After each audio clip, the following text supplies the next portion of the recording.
nombre es Edmundo Cunha Zapata, soy actor de teatro, dramaturgo y director del grupo de teatro La Comuna de Villa, el cual tiene ya 10 años.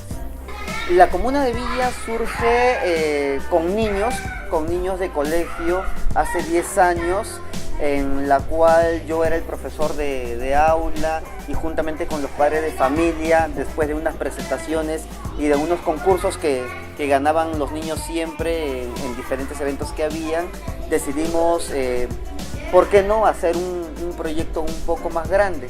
Y es así que después de las horas de clase nos íbamos a las losas a poder ensayar o a espacios que algunos amigos nos brindaban, ¿no? Al inicio no quería ser un grupo de teatro. Al inicio yo quería dedicarme a la actuación y ser yo, o sea, el actor Edmundo, el que se dirige, pero la formación por los estudiantes se fue dando en el camino y uno a veces no piensa, en este caso, en lo que va a detonar algo, ¿no?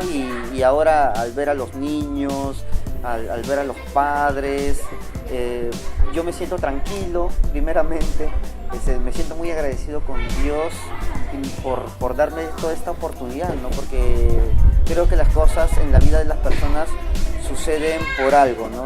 Y cada uno tiene ese don que tiene que saber cómo darle vida. El nombre La Comuna de Villa justamente nace porque estamos en Villa El Salvador. Cuando yo estaba pensando un nombre para estos niños, no encontraba, no tenía un nombre que pueda simbolizar el trabajo que yo hacía con ellos, porque no fue al inicio también, como te digo, no fue un tema de tener un grupo de niños. Y cuando pensé en un nombre, pensé la comuna por el hecho de comunidad, por el hecho de trabajar dentro de la comunidad, para la comunidad y con la comunidad, y de Villa porque quería resaltar esa importancia de ser de Villa El Salvador, ¿no? Quería resaltar la importancia de que nosotros venimos de este distrito que ha originado grandes liderazgos y movilizaciones a nivel nacional. Vivimos en una sociedad que ya no cree, en una sociedad muy desconfiada, y creo que todas estas actividades pasan por creer no solamente en nosotros, sino creer en la posibilidad de que los niños pueden hacer cosas, ¿no? El hecho de que el niño salga a presentarse adelante, aunque no hable, pero se para adelante, a que se sienta observado, ya es un gran avance. Entonces ese no puedo se transforma en un me atrevo, o me atreví a, ¿no?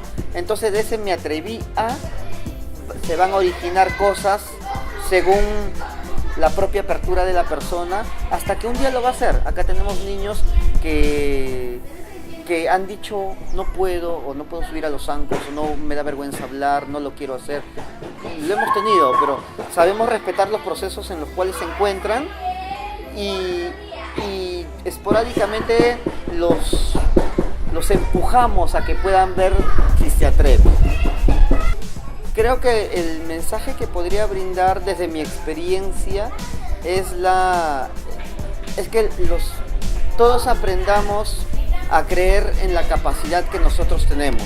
Pero como yo le digo a los chicos que me acompañan, lo más importante es la perseverancia, es creer. Es como el taller de zancos.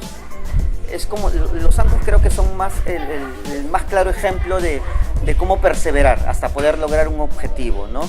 El gran objetivo es caminar en zancos, pero uno, desde que se sube a los zancos, tiene un conflicto emocional, desde el temor a las alturas, desde me voy a caer, desde el desequilibrio. Es así como vivimos nuestra vida. Nuestra vida está en un constante desequilibrio emocional.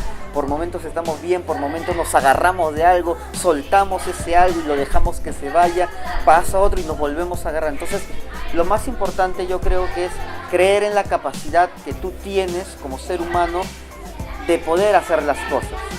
O sea, si tú no te crees las cosas, nadie lo va a hacer por ti.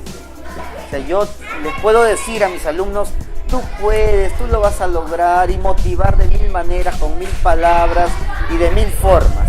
Pero si la persona no entiende que es importante, es única y tiene grande sabiduría interior que puede generar y detonar en él hacia los demás algo grande, no se va a poder hacer. Entonces, la confianza, la perseverancia, la tenacidad y la visión. ¿Cómo motiva esto que está atrás?